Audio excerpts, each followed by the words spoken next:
Hello and welcome. You're viewing the Citizens Journalist podcast, Mesa County Compass, that brings you the news that you can use from a different point of view. I'm Ruth. I'm Lisa. And together we are Mesa County Compass. Our goal is to create an informed, current, active citizenry armed with the facts. We will be covering what's new to you, what it means to you, what you can do about it, and provide you access to the decision makers when we can.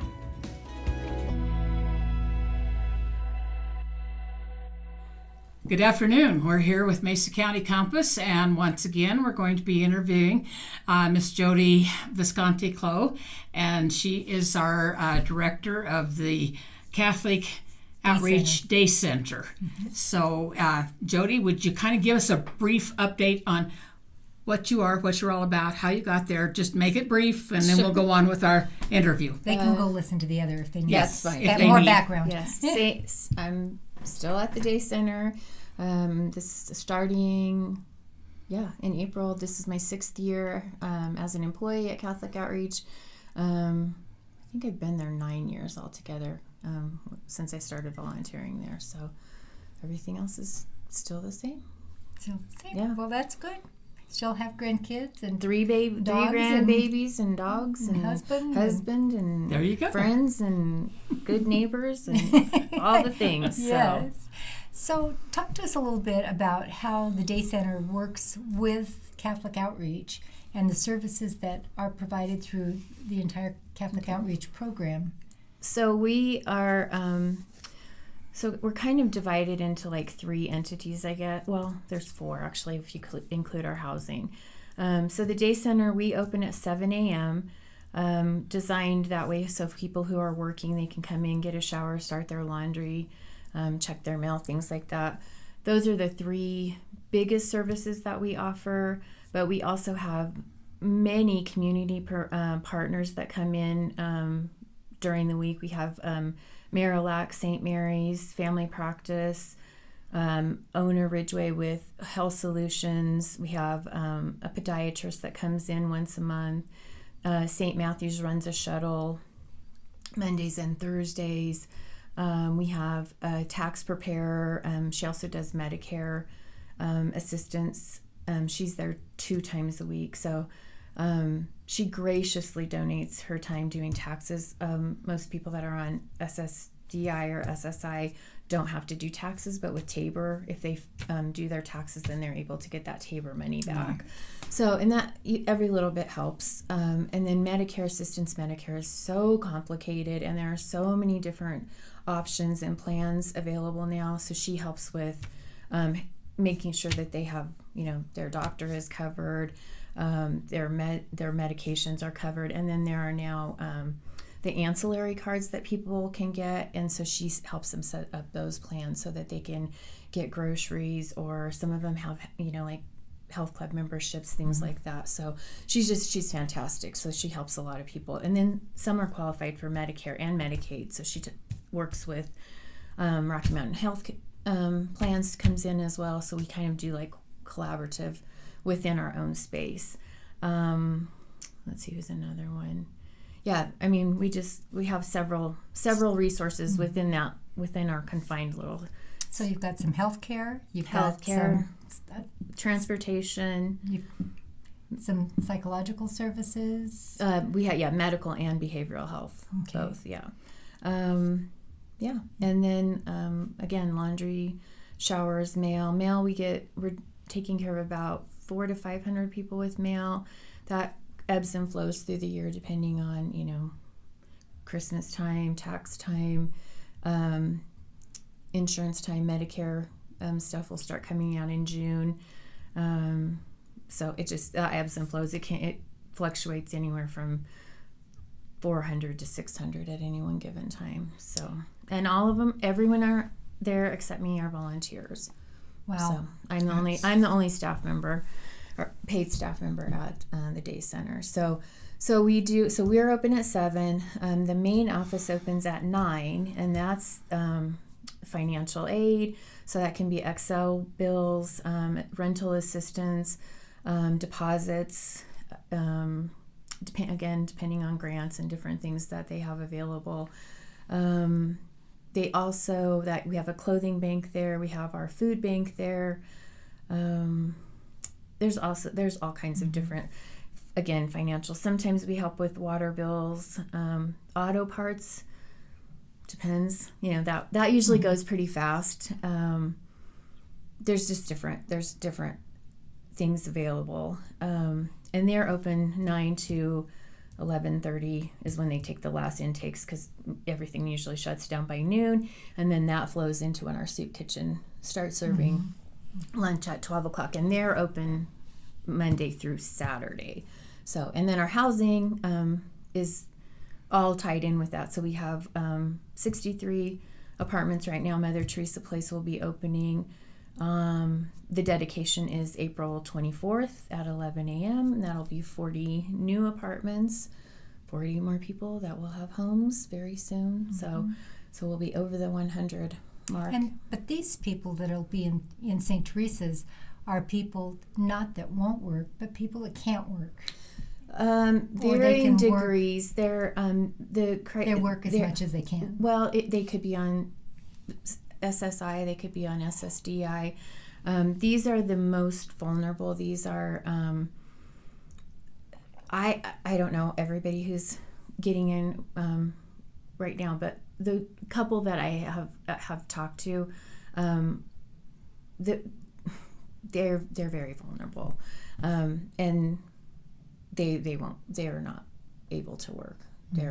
They have a disability that does not allow them to work. So it's a different concept than our other apartments, as you can see from the building, because the apartments are it's secured, so you have to walk through secured doors, and then you have to be allowed in by a security guard at the front desk. Okay. So this is it's a little bit different concept, and again, that's because this population is more vulnerable. So it's just a little bit different, and then won't have laundry facilities in their apartments. They'll have like a laundry room like we have at the day center, so there'll be a shared facility. But and then they'll have there's an exercise room. There's an open area for if they want to have family or friends come and see them. They're like a kitchen, like an assisted living. Yeah. In a manner of speaking. And then we have 2 case managers they'll be there. So yeah, I mean, I think I'm very excited. Yes. Yeah, I'm very excited, and it'll be right across the alleyway from my building. So I'm very excited. So, and I've noticed those that they had for the veterans. Those are just beautiful. They're gorgeous. They just stay so nice and are taken care of, and it isn't like a tenement or anything that's going down. It would be something you would be proud to have in your neighborhood. Right, and that's and why do you think that's true? I was just going to tell you that. So we've talked about that. Sister and Beverly made some trips to Denver, and I think maybe Pueblo and Colorado Springs a couple of times, and they were looking at some models when they started doing. I think it was before St. Benedict's, so I think it was before they actually started the programs, and they didn't like what they saw. There were broken windows, there were doors hanging off hinges, things like that. And what they learned is that those properties were taken care of by property management. And so they put their heads together, and if you know Sister Karen at all, she is a very savvy businesswoman as well, and she just said, we'll do it in-house. This is then we know that it's getting taken care of, right? And why would I pay an outside company to take care of our investment? So, and that's how it's been from day one. St. Benedict's is almost 20 years. I think it's next year will be 20 years that St. Benedict's has been in existence. So so we have 3. We have a facilities manager, and then I don't know what you call them. There's somebody at each apartment complex, and so they're responsible for different tasks, but they live on premise at one at St. Martin's and one at St. Benedict's. So Very nice. Just out of curiosity, is there anything else in the fireworks?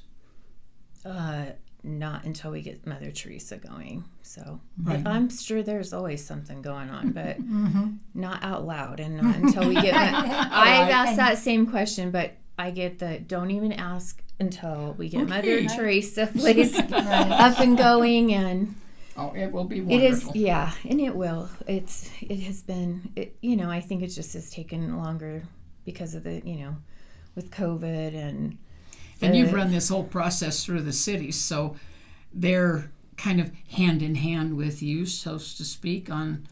Oh, yeah. I mean, this is, all of it has been a collaboration, and, it's, they helped us with, to get the land, and, I mean, this has been, as we've collaborated with the city on all of the housing projects. So, yeah, it's, everyone is very excited. It's just 40 apartments, 40 most vulnerable, Off the streets now, street finally. in a cozy apartment that's their very own, and what my favorite part is, from several I've heard, is I can't wait to cook for myself.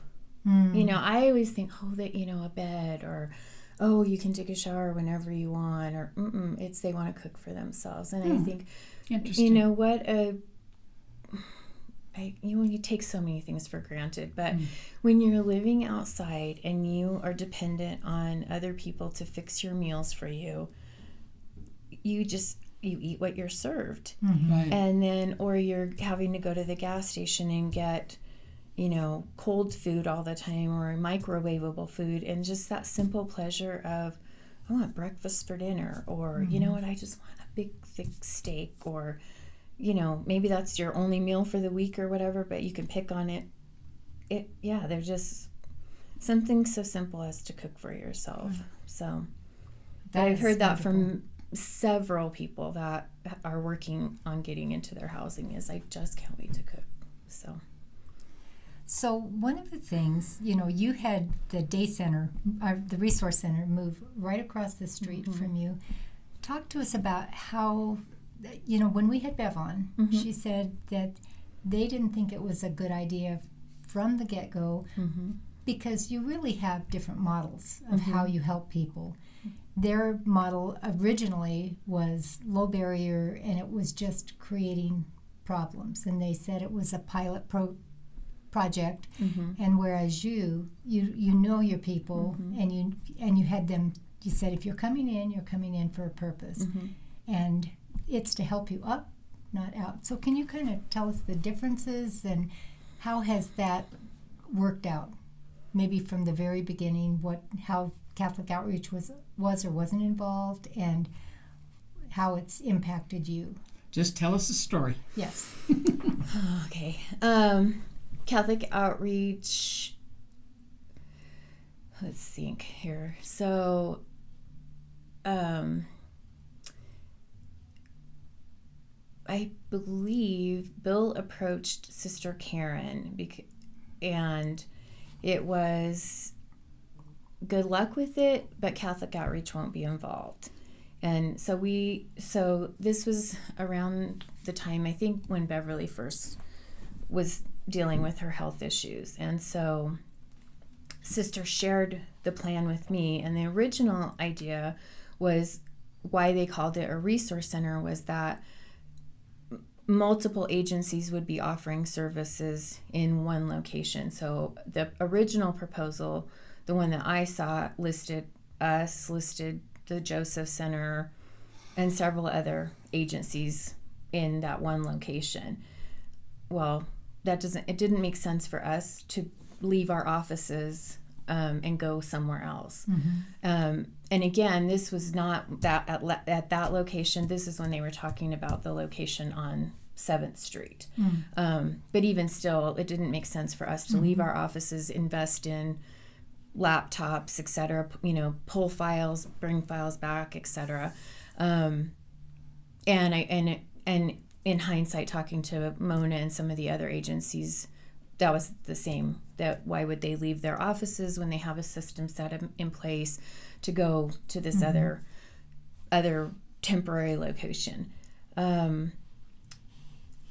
I think we were included, not in planning.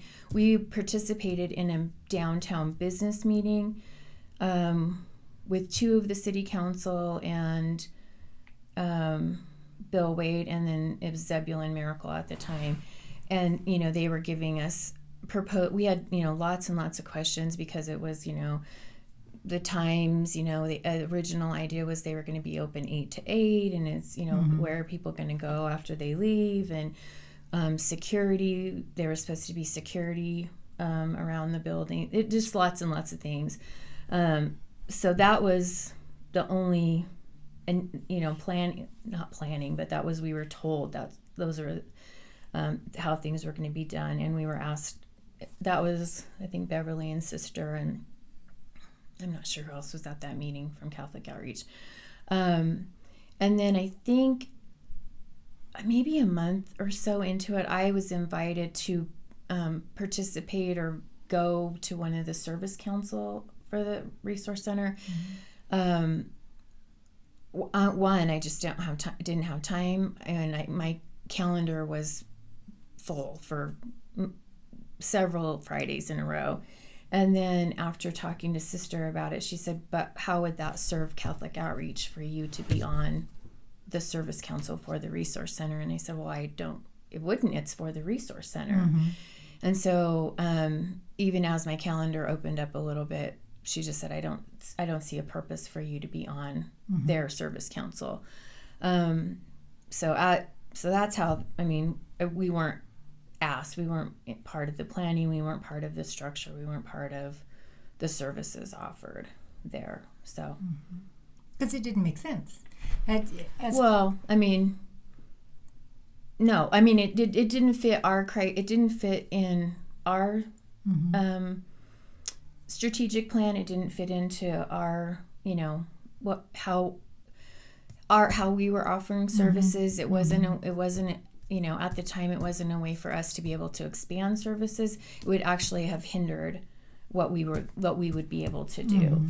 So that's why it didn't fit in line with what we were trying to do and trying to accomplish. So, well, and it seems too that some just logically that you have a building and you have showers that are permanent. You have washing and dryers that are permanent. You have, like you said, your computers and stuff. Why would you do anything different? Because you've got the service right there.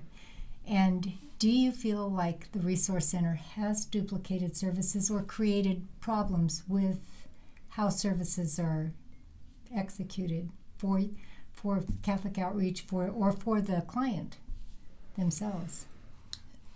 I do think there's a duplication of services. I get in trouble every time I say that, but it's the truth. There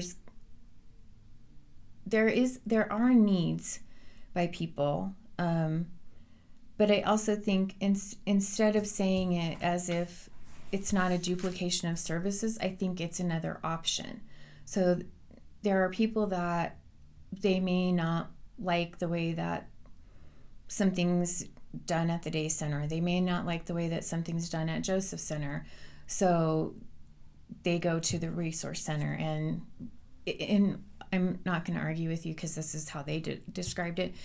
They described themselves as low barrier, and I argue with that because I am low barrier.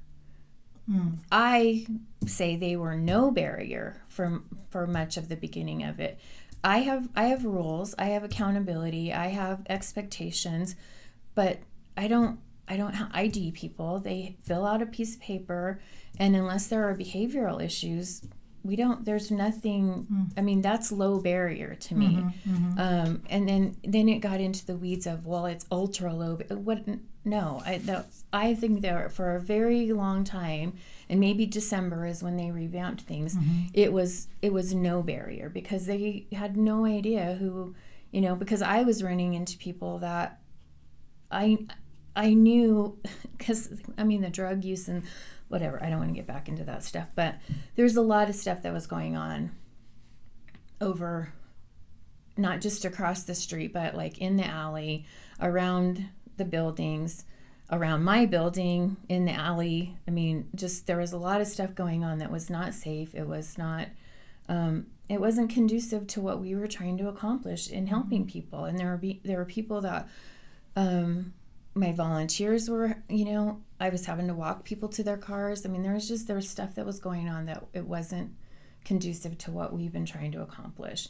We worked really hard, again, since I started at the day center, to create a clean, safe, healthy environment around the neighborhood.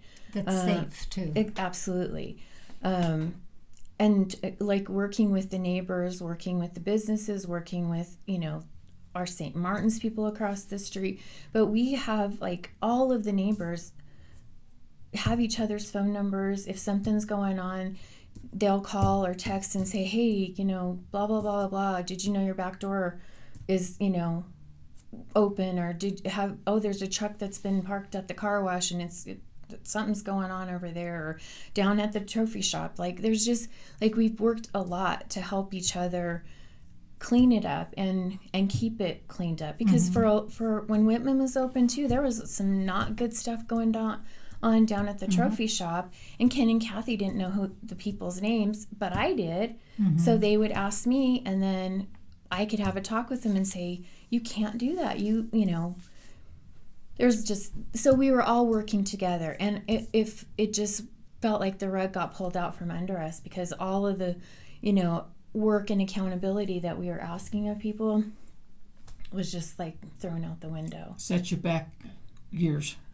Yeah, we have a lot of behavioral modification to do, and we're still still working working on it. It doesn't take that on much to change that behavior modification for the worse, because that's where they started. It's easy to slide back.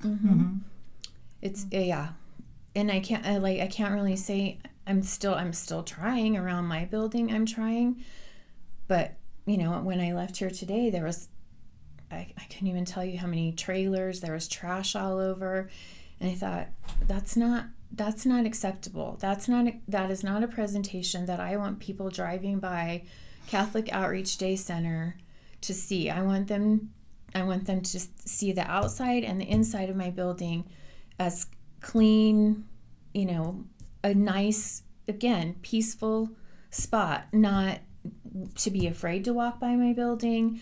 And I don't want it to be, I don't want it to look junky, and that's not the environment that it is right now. And that embarrasses me. But I don't have 80 hours a week to go back down there every couple of hours and clean up after people. I don't have the capacity in my trash cans. But that it literally could be a 7-day a week, 15-hour-a-day job, going back down there and reprimanding people. And right now, and even that wouldn't stick, I don't think. So. So what, and you had some budgeting figures here. I want you to be able to share those. I don't know if it fits right here. But I think part of it is just because it's been, because budgeting is important, and we've been talking, I'm not just, I don't have just our business downtown, but I'm a city resident, been a resident for 10 years, and then, but yeah, we're spending a lot of tax money on a temporary enclosure. My budget for last year, well, I guess not budget, but total expenses for the day center were $106,000. To date, because we're fiscal year, will end in June, and as of right now, total expenses are $84,937.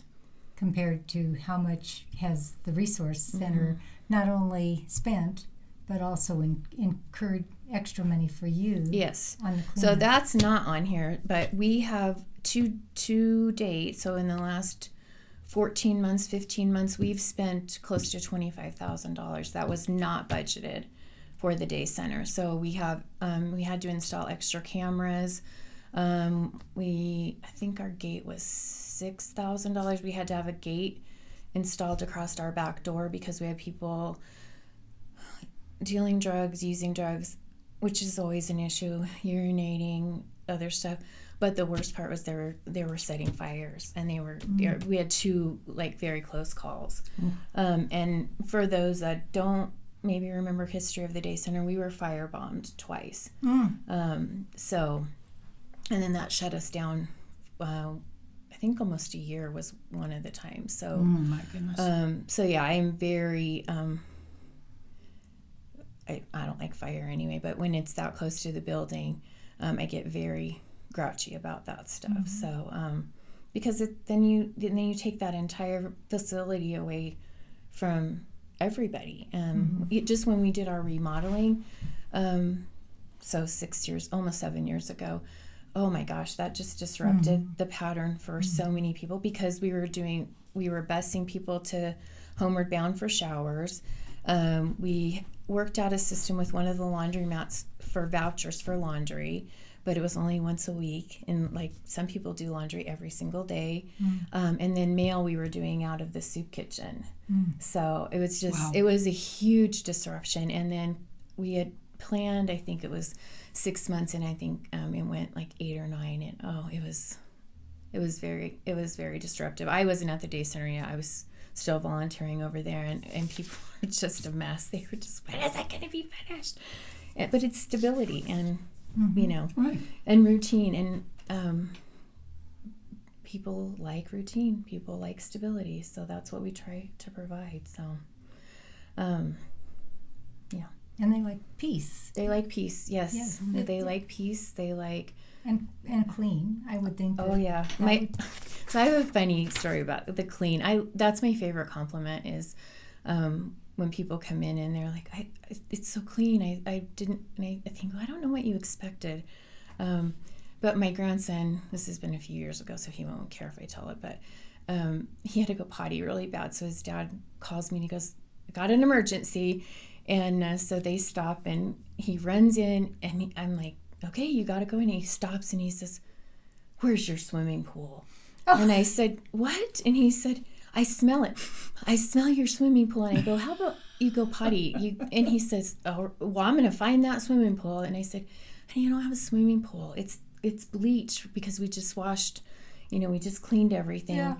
And he did not believe me. I had to take him, and he had been on tours many times, but he had to go back and back and back. And then he thought the patio was the swimming pool. I said, no, I'll show you again. But yeah, he was like, I smell it. I know you got a swimming pool. You're just hiding it from me. Yeah. So I said, no, look, in every shower he just thought we were hiding it really good from him. He says, if you have one, you better take me every day there. So on your money, I know you guys are very close in your budgets. How do you fund? And I know that when Bev was here, she said 600 volunteers, and I think at the time, I could be wrong, but she said 1,400 meals are served at lunch a day, or is that way more than what? 140? Am I? It's more than that. It's probably 200 meals a day. There are days it's higher than that, but I would say it's like around 200 a day.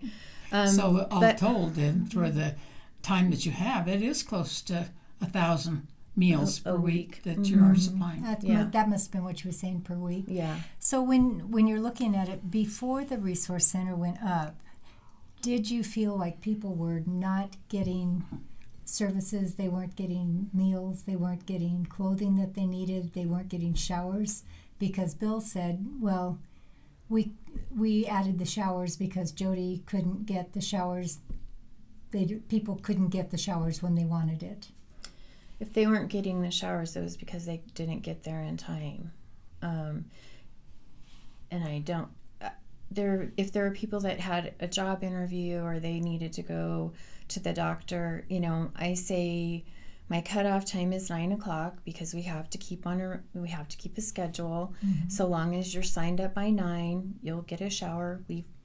Some days we don't finish showers until 10:45, but you'll get it. But I often break my own rules because life happens. But if someone comes in and says, oh no, I just found out I have a job interview and they're not on the list, yes, there's an exception. I'm a willow, not a pine tree. We bend and flow with necessary needs, but on a consistent basis, no, I don't believe people weren't getting showers or not getting their laundry. We've had to make some changes because things have changed. I mean, we have more people coming in and needing services. We used to allow people to do 2 loads of laundry a day, and we just can't do that anymore. We have so many people with that need that we've limited it to 1 day, but you can come in and do laundry every single day if you like. So it may not be as convenient to come in 2 days in a row to do laundry, but it's free. Right. All they do is put their laundry in, and then we take it from there. We move it to the dryer to the basket. We don't fold it. Well, I shouldn't say that. I have one volunteer, that's her thing, but she does like to fold. And then on top of that, we're doing all the towels. We do, probably 10 to 12 loads of towels a day. All of those things are provided. So, so we are, if people weren't getting those services, it wasn't for lack of there being no availability. Not being available. Maybe not, the exact times of days that people prefer, but that's a choice, not because it's not available. Right. If you want it, get there when it's provided. And that also builds accountability. I know that this is when it's offered. That is something that if somebody's giving you something, you don't tell them, well, I need a ride, and it's convenient for me if you come at this time. Exactly. And that's often what I hear is from the people is if someone gets, gets a little mouthy or something, it will often be the guests who will say, how dare they talk like that? You're doing this for them, and then they're getting lippy with you. You gave them a shower and did their laundry, and now they're being ungrateful. And I just let that stuff roll off my back because that stuff's not personal. But when I have the other guests say that, you're exactly right. It's accountability that if this is available from this time to this time, because what's odd to me is that it's like our hours at the other office have been 9 to 11:30 for as long as I can remember, and no one has said, well, you should stay open later because I don't know, that's just, it's a lot of I don't know, what do you call it, Monday morning quarterbacking or whatever. But I feel like the armchair quarterback. But it's kind of like, do you really know what's the whole story? Right. Like, you're looking at it from foggy glasses because you don't really know the whole story. Well, one thing I know that Bill said that they were providing, this was when he came on the first time, that was really necessary, and I thought that it made sense to me that they were going to have safe storage for their possessions, and it didn't sound like anywhere else they could have that safe storage. But I know that one of the things Beth said is, if your things are taken, you can get new clothes over at Catholic Outreach whenever you need it. It's not like you're limited, and it's not saying that things should be stolen, but I thought, well, that kind of made sense that they would have that. What do you think, when they leave, what will happen, and what would you think would be the best thing to happen? Is there a need for another resource center, or could that money be better used differently? Well, it depends on what their vision is for a resource center. I think there are services that are needed. I don't know, my brain is still kind of tainted with how this whole model has gotten shifted. I think, what do you mean by that? Because again, it was supposed to, the original concept was, you know, Catholic Outreach, Joseph Center, etc., under one building. And then there's lots of providers for meals and food, when again, Catholic Outreach, that there was never supposed to be food served there.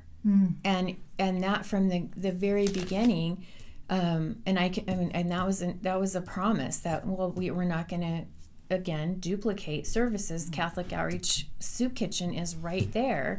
And I think there's meals almost every day. So again, that's just a thing that I think we just have to, I get very frustrated with, we have so many gaps in services that instead of, it's almost like, well, we want to do this, and instead of doing it that way, we need to have a list of what services are needed, and then who can take that on, or do we need to create a group to take that on? And it was in the editorial today, and I was glad that they picked that up from something I mentioned at the city council the other night. But we desperately need more transportation, and it's not just for the homeless, it's not just for the poor. Even our middle class people need reliable transportation.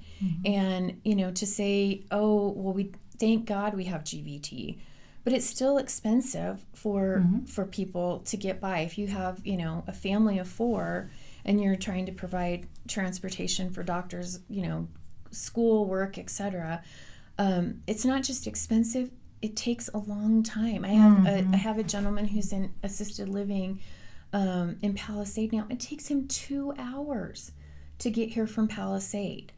So there's some concepts that I think we're not thinking outside the box enough, financially or logistically, that we can do better, because it is setting people back on a whole bunch of issues. People that are, in the court system, all of that stuff is down here. Parole, probation. Well, parole's not around.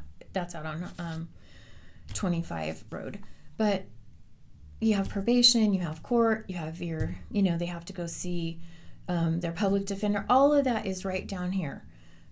So why, if they're staying at Homeward Bound, or if they're staying on the river, or they're, we still have transportation issues that if they don't make those court dates, then that's a whole other, round that we get, then they're just in the system again, and then they have a warrant, and then, they're in jail, out of jail. So there's just a lot of stuff that we could be working on to help them cycle out instead of cycle in. And same with housing, same with healthcare. So there's just, if transportation is just a huge part of that puzzle that we don't talk about enough, or we talk about it and we don't do enough. So maybe the Resource Center should be thinking along terms of what is not offered that is needed, rather than trying to provide more of the same. Or, what I've suggested several times is, you guys, and we've talked about that before, that if you have somebody that you can't help and Mona could help more, Yes, you send them, absolutely. You send them to her. Yep. And maybe have somebody that their specific thing is transportation, instead of even building a new resource center, because you have to look at the number of people that are helped and treated by that, instead of saying, well, we've got this, but Catholic Outreach was doing this before. And one thing that they said they needed more of was, they have a full-time nurse and a full-time caseworker. But is that enough to say that we need to keep a resource center open for those 2 positions? Or could another group say, we'll skip the resource center, when they're here, they're engaged in something? That was one thing that you said, you're there to get a hand up, and you have to be doing something, because Bill said now they've changed it, so you have to be engaged now in they're activity. following our model.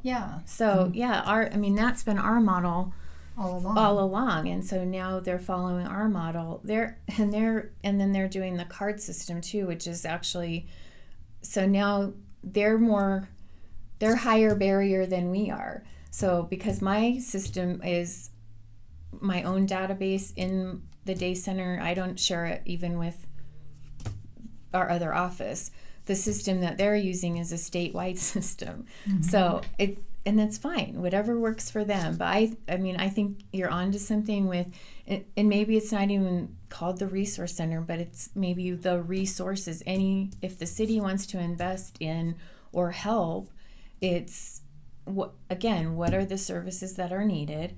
They talked a lot about, the toilet equity is, there's lots of places around the city that, and it's not just, there's bathroom situations, again, charging stations for phones, because I have people that they're very sick. They are very sick. I have people right now that are dying of cancer, staying outside.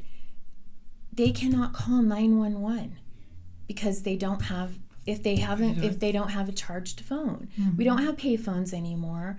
So how do we solve that issue? And if you're in the, it's 7 or 8 o'clock at night or whatever, there's not always businesses open. How do you, so when you're in an emergency, whether it be, if you need to call law enforcement or you need to call an ambulance, if you don't have a phone, how do you do that? So charging stations,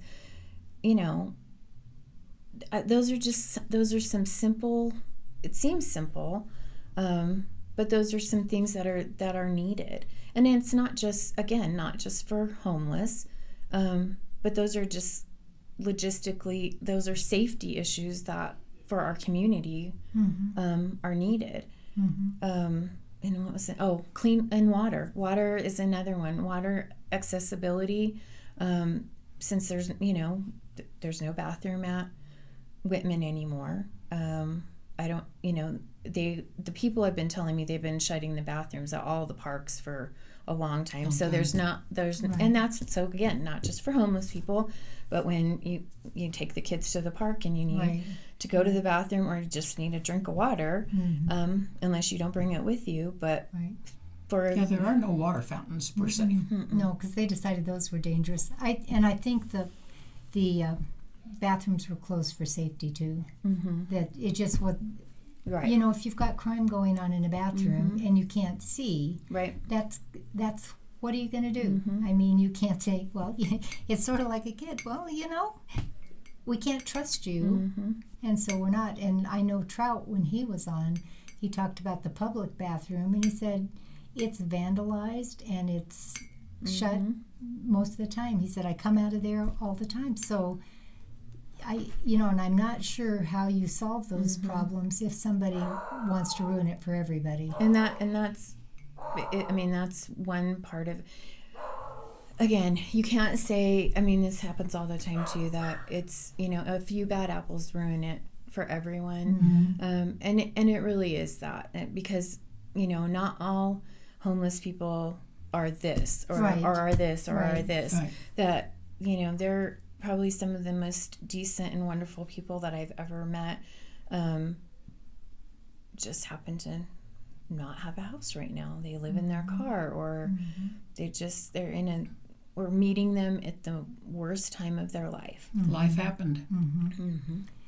Do you think that more of the resources could go, I always think of the addictions issues, that more could go to the addictions and say, in order, if you have some sort of an addiction, because you talked about sometimes they'll come in and they'll be going to counseling and everything when it's cold.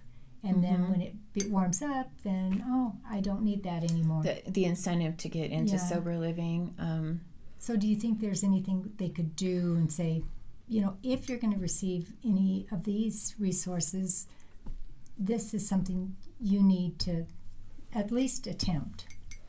Or do you think that's probably not a good idea? Not from like a service provider standard. I don't think that fits in with how that's not how we do things. There are a lot of programs right now, once they're in the criminal justice system, that are they can mandate some things, and sadly it takes getting involved sometimes before people can get that But are there enough providers for that? Not right now. And that's another issue that, we're all dealing with, especially the closure of West Springs Hospital. So yeah, that's a community-wide issue that we're working on. And even we have the MAC team that is great, but we need more always more resources. We have the Circle program, but it's not for everyone. I have had a couple people that have been in, out, and for them it's just too close. It's too close, It's too close to home. It's too close to walk out and call your drug dealer from the service station right around the corner. Right. But we've been finding some success with service sober livings and can't think of the word right now. Detox facilities in Denver, Aurora. There's one in Steamboat that we've been having some success with, and so and people are willing to do that. It's not optimal for everybody, but well, when does they're seem ready, if you get them out of the environment that they're in, so they're not just drawn right back into it. Drugs are everywhere, though. Yeah. You can find them wherever you want them. So, alcohol, drugs, whatever wherever you have.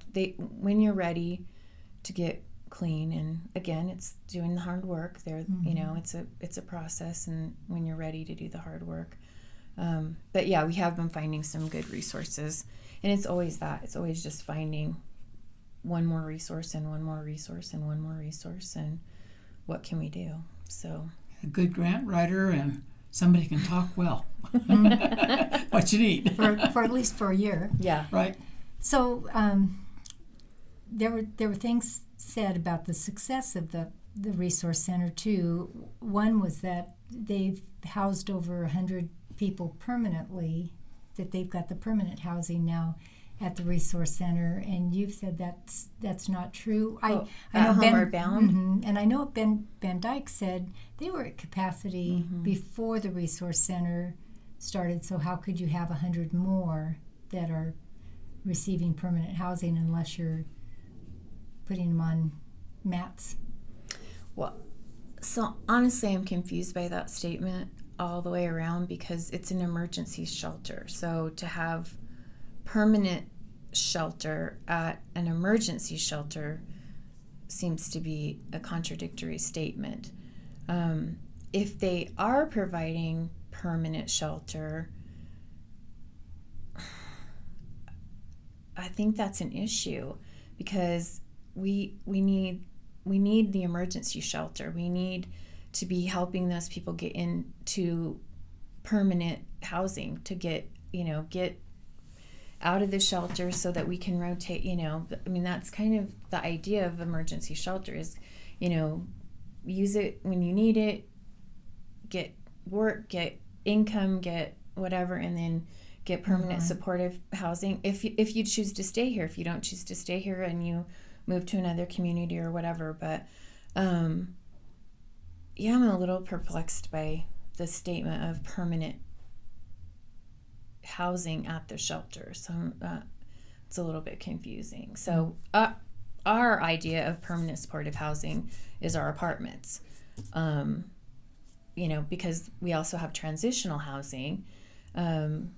So we have, there's different levels, but we have one that isn't I think it's 90 days. And then we have one that is geared for people who are working. But they're very short term. Those are, I think usually it's less than a year. For the one for the people that are working, the other one is, it's 90 days, and it's to get people back on their feet. I'm confused. I'm confused about that. So, yeah, I'm not sure about permanent housing at the shelter. So, just out of curiosity, since the resource center is opened, which has been almost 2 years now. 14 months. 14 months. Have you noticed an increase in homelessness or an increase in those requesting services and from other places other than here?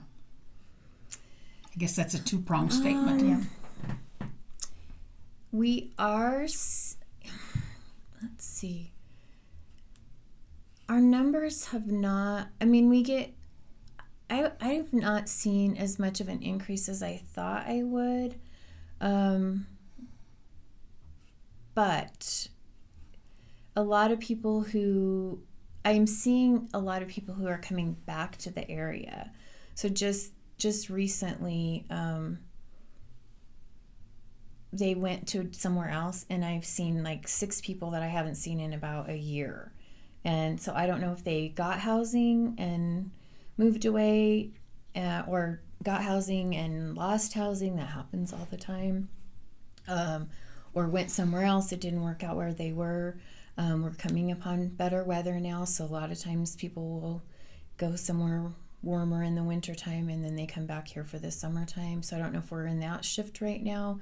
But as far as, I think our numbers are kind of steady right now. We're not seeing that huge influx like we did right after COVID. We had a huge influx of elderly. They were the over 50, 55, because their income didn't change. They got the COLA raise or whatever, but their rent went up substantially. And so because they're on a fixed income, they weren't able to pay, because your rent has to be 3 times what your your income is 3 times more than your rent. And so if you only go up a little bit, and there were some rents that were $100 or $200 a month, and so they weren't able to.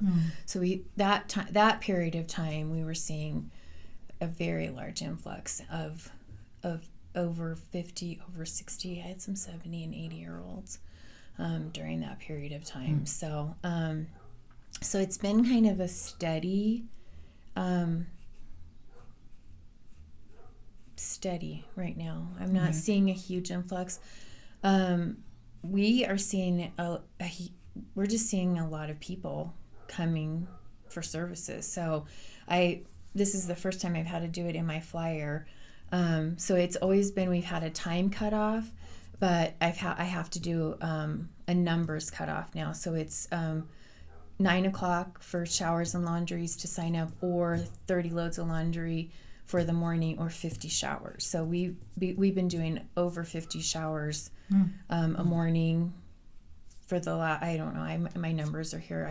We did 947 showers in March, and there were 3 days the last week of March we were at 57, 56, and 55, I think. So and if we don't cut it, just like that, like I make exceptions.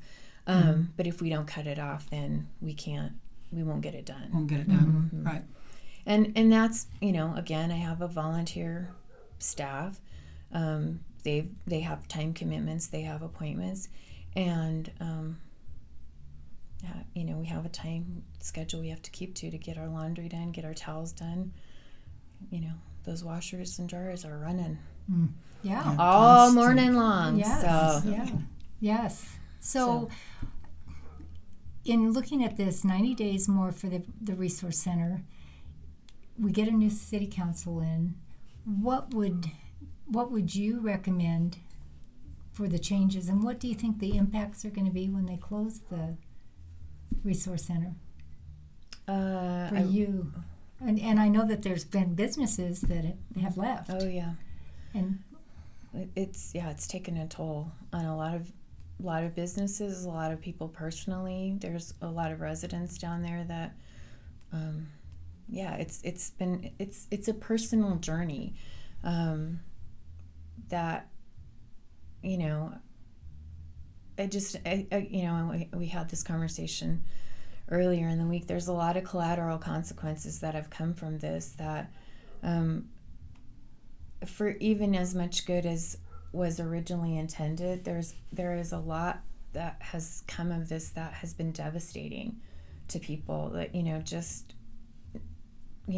Chris and Portia Silverberg, their business has been closed down for well over 18 months now between the construction and the resource center. And what business do they have? Foam and Folly. Okay. Oh my, that would be hard. Oh yeah, and it is. It's. I mean, this is when it's your whole life, your livelihood and your residence. Same. I mean, and I think that's probably another consideration that has been tough through this whole thing is all of the construction, the 4th and 5th Street stuff. Like someone who is downtown every single day, it's like you just don't get a minute to just kind of like you're always on your toes, whether it's the drive or just the whole kind of environment. It's disheveled, and it's just someone who's lived here for 30 plus years, like our downtown is my favorite place, and it just doesn't feel like that anymore. So for me, I would ask council, we try to do that anyway, but I would ask every one of them to come and just look at what we do, look at what we offer, how we do it. We try to be a well-oiled machine that we have a process, we have protocol in place. I do. Sister doesn't like when I say rules. It's not rules, it's expectations.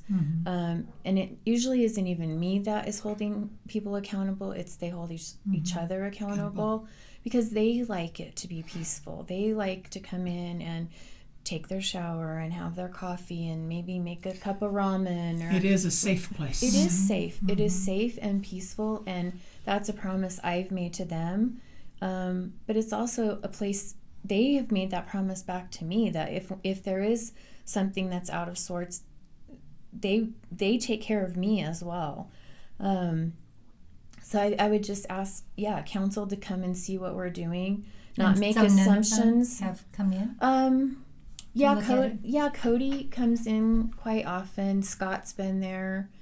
I think Abe came on a tour. There weren't any people in when Abe was there. And I think that's important too. If Jason maybe came on it again at like an ambassador luncheon, but I don't think any people were in. They need to see how it is when it's functioning. Yeah. You can't judge a community when there's nothing there. Right. So yeah, and that's again, and I would say the same for, if and when they decide to go, whatever it is, resource center too, or I'm happy to show you how we do things. I'm happy to give you a tour and show you our showers and how we set things up. And I've offered Bill many times he could come to the day center and see how he hasn't been. No. There was a rumor at the very beginning that the day center only had 12 people in it at any one time. How he would know that, I have no idea. I mean, obviously, So give us some numbers that you do. So in March, we had, we did 572 referrals. Referrals could be anything from the workforce center to, like we said, sending them to the Joseph Center or Hilltop, or it could be sending them to the food bank or any number of things. We had 531 visits with our medical partners and or transportation. 863 mail delivery, I guess we want to say that. That number, I wish there was a better way to reflect that number, because that's just people who came to pick up their mail. That's probably a triple how much mail actually got processed. So because we have a lot of mail that gets returned to sender, but each piece of mail has to get processed. So and that has grown substantially. I used to only have one volunteer for mail and take the front desk. That area is just very busy. So I have 2 people 3 days a week doing mail, and then the end of the week is, well, Joe's been there 22 years, so he can handle it by himself on Fridays. But yeah, it's just, mail's very busy because you've got people coming from 2 different directions. They answer the phone, and then our laundry, 893 loads of laundry, and that's just individual loads of laundry, not what you do as far as bedding and. That's client laundry, and that is our towels, because this is how it's our wear and tear on our washers. Right. So this is our 6th year with those washers and dryers, and I've had to replace one set. Really good. Well, and part of that is that's why we do the machines. It's not a self-serve. Right. I don't like them touching my buttons. Don't touch them. Don't push my buttons. And because that's just, they last longer when it's just us doing that. And then we've had to replace one set of machines so far, but I got a nice grant last year, and I went ahead and bought 3 sets, so I have 2 more sets in the back. But we wear them till they're absolutely cannot be repaired. So I have 2 that I'm waiting for them to clunk clunk because the bearings are going. Yeah. So, and then, like I said, 947 showers. So, and I do showers on Fridays. And again, it's 15 minutes. You spray it down with bleach and rinse it, and So they're really clean showers for the people too. Yeah. Oh, absolutely. Yes, and we have our ADA shower. We have many people, unfortunately, that need to sit down when they shower. We have, brain injuries. We have people,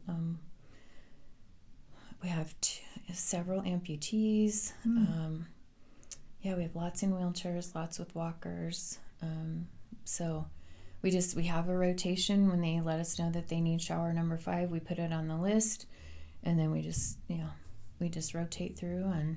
But a person could, if they wanted to, get a shower every day.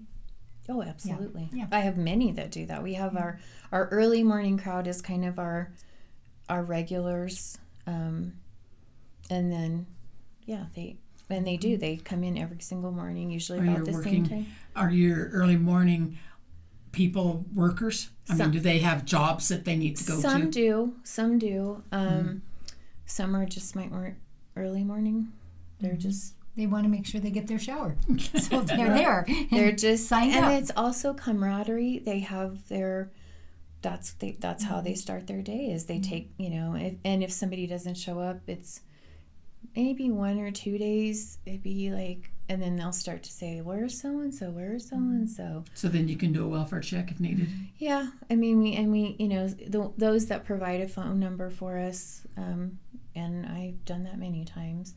And sometimes it's, my car broke down, I'm stuck wherever, or I'm sorry, I worried you, I got in a hotel for a couple nights. So, and that's also another thing that Bill had said, that the resource center was too big, that it just didn't seem like you have the one-on-one contact with the same person, and just the, like you said, the camaraderie, because he said it was just too big of an open space. And the parking lot part, or the inside? He actually said, I thought he was okay. talking about the the whole building. thing. Oh, okay. Yeah. Yeah. The whole thing. Yeah. So you would look at using the resources more, find out what resources aren't provided and who could provide them, and how we could do that with the city council if the city decides that that's what they want to do. I know the city manager said that there's some money budgeted right now, but the next council may decide to go a different way and allocate funds for something else. So again, I think you asked it earlier, I don't know if I got to answer, but we are as a nonprofit, we get our funding from grants and donations. So we never count on we never count on I don't know. We don't count on city money. I mean, if we got it, that would be great, and we put it to good use. But you have to hustle, and our obligation is first and foremost to our guests and those that we serve. But we are responsible to our donors, and they hold us to very, very high expectations. So. Right. And you can show what you've achieved absolutely. with your money. So you would say that the characterization that Sister Karen's first and foremost priority is permanent housing would not be how Catholic Outreach sees their mission.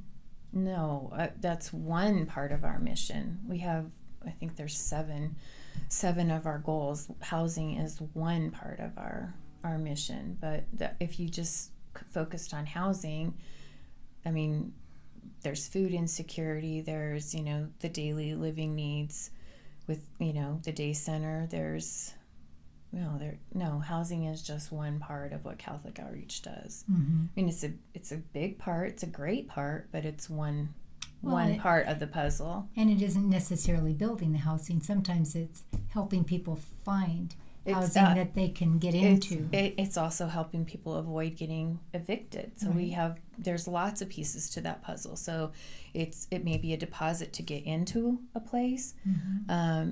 It's also because I listened to Bev's this morning, but it's helping someone avoid being evicted. Mm-hmm. Because again, in this market, you lose your home, and then how do you get back in, especially with an eviction on your record? So if you can't come up with your rent right now, how on earth are you going to come up with first, last, and and rent? So yes, avoiding evictions. Mm-hmm. So yeah, there's a lot of components to housing, but that's not our primary responsibility. So what else would you like to tell us about what you're doing, or frustrations, or where you envision the future, or anything that we haven't asked? Because we wear you out. That's our goal. Are you tired yet? Can you tell? No.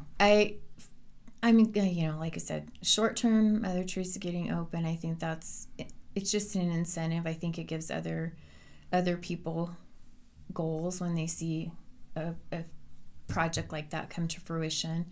As far as the day center, I'm always working on trying to get more partners and collaborators, and I am working with Faith and Philip from United Way right now to try and get some of the people that are at the resource center, if they want to use the space that I have available, because I do have some space and time on my calendar, and some people that are at my building are also over there, so it may just be a seamless transition. But I'm always if the people are asking for something, I'm trying to find that stuff. I don't know. I just it's summertime is coming.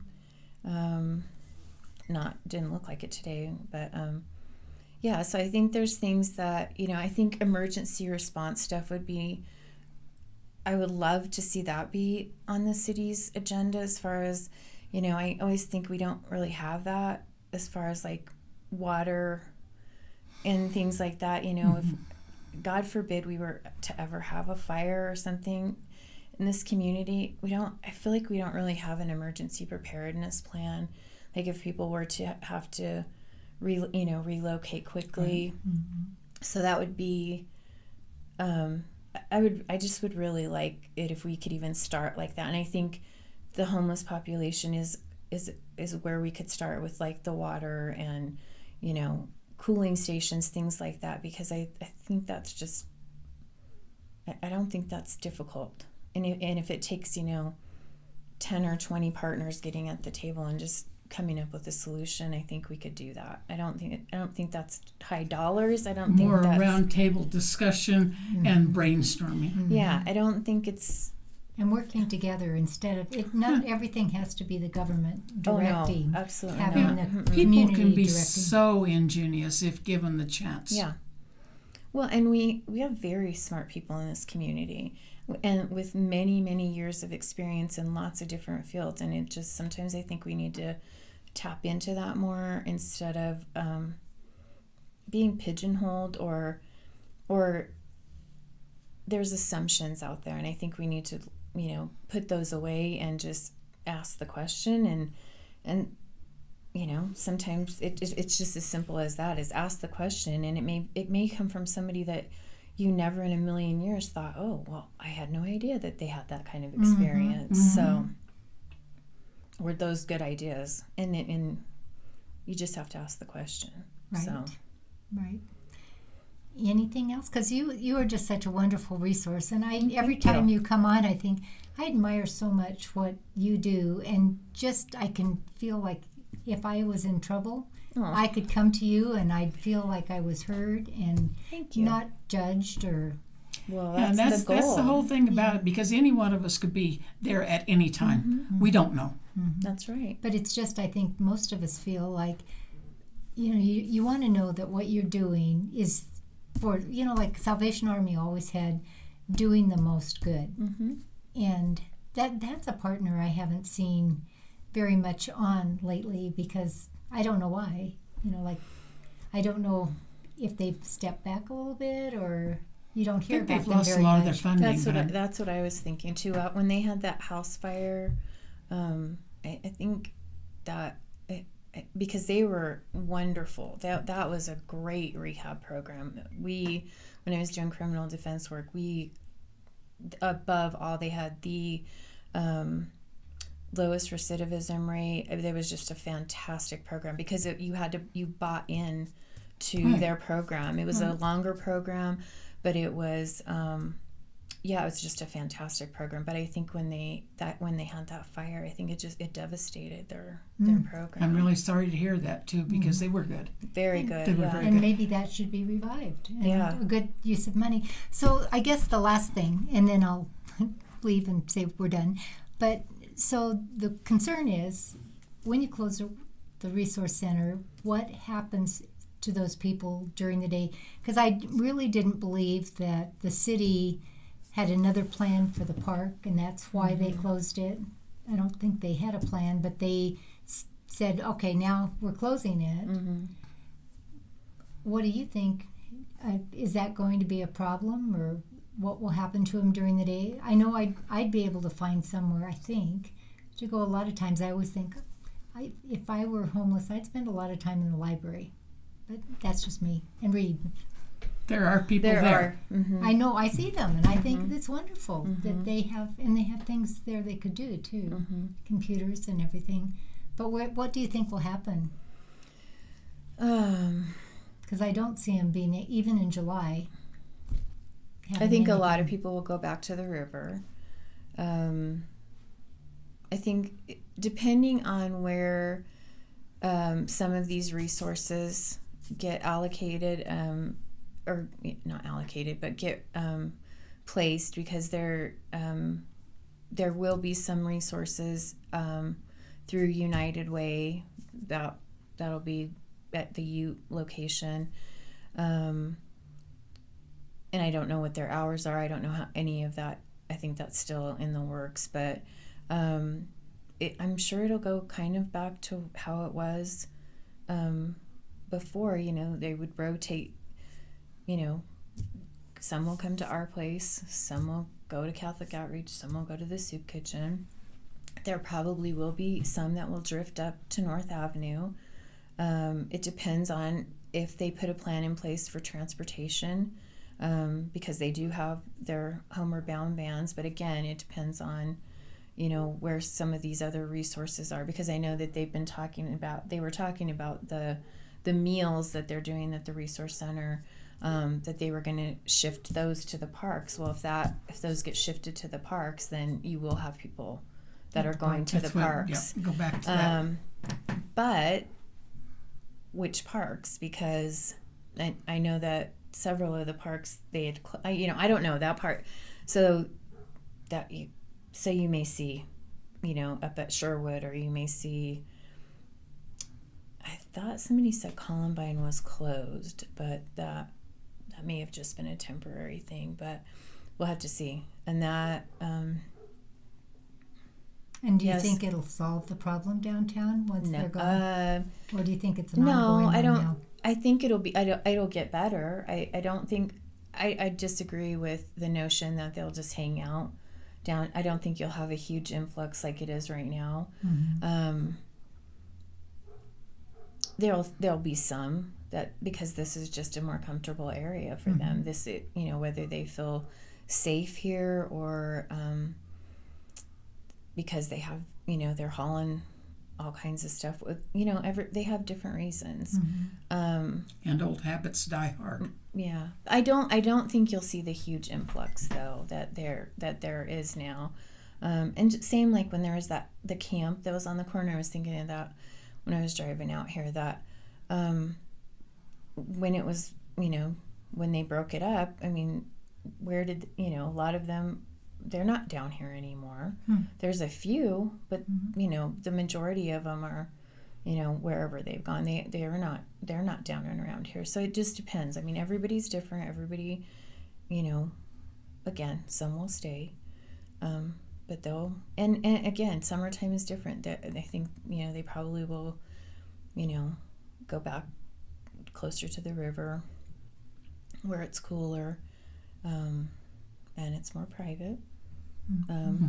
And then that'll be another issue, because I'm sure that then those are it's round and round and round. And again, we can't make people want to get housing. We can't make people want to You can only offer. So and that's just where it is. I mean, it's a national crisis.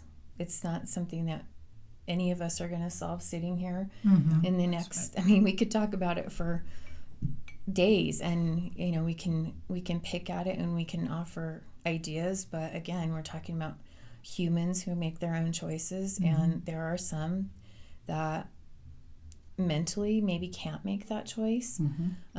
We can try to get some of them help. And there are others that are just, this is their life. This is the way they do life. This is a nomadic life for them. There's some semblance of freedom that they enjoy being outside, even though it's a very difficult way to survive. Well, I've noticed since they shut down the regional center that I think a lot of people that were there have kind of migrated to the streets, and they do need help. They were not situated to where they could go into group homes, feel comfortable, and work, and yet the regional center gave them a place to go, a place to stay. So we have a lot of, I think there's a lot of that. I don't know necessarily with the regional center, but I know that we have a lot of people with traumatic brain injuries that, they look perfectly normal on the outside until you have a 5-minute conversation with them. And it's very sad, because it's how do we, even to try and advocate for services for them, because some desperately fall in these gaps. Again, there's some gaps in service there that they should probably be in assisted living, because it's that severe. And yet, depending on what kind of case manager or who you're talking to, would be like, well, they look just fine. Or if you don't get, if they don't have, that's why primary care is so important. But if you don't get them associated with the right primary care, that will take their time and understand, like, I just was having a conversation earlier today with Sherry from Marillac, a gentleman who he forgot who she was when she left the room. He's known her he's visited with her. He sees her every single Monday, and told her 4 different stories about why he has memory issues. So just there's different things that, so if it wasn't somebody like her that's so super compassionate, yeah, I mean, there's a lot of people that are, outside, and just, we don't know all the things that they went through and why they're out there, but And we have not the resources to deal with that we kind of don't thing. have enough. We just don't. And that's why, again, the mental health part, behavioral health, all of it, we got to keep working on that. And that, again, it's all of us. It's all of us. We have to work together, every one of us. So There you go. don't pigeonhole. Don't just say, oh, well, they don't do that. Nope. Ask everybody, because you never know. Who might? It might Exactly. be, they might have a family experience. They might have done it in another career, something. And even if they have one tiny bit to add it, because it can benefit everybody. So. Especially if they want to help others. That's Absolutely. great. Absolutely. Well, you've been watching Mesa County Compass. This is the facts as we know them, the truth as we see it. You decide.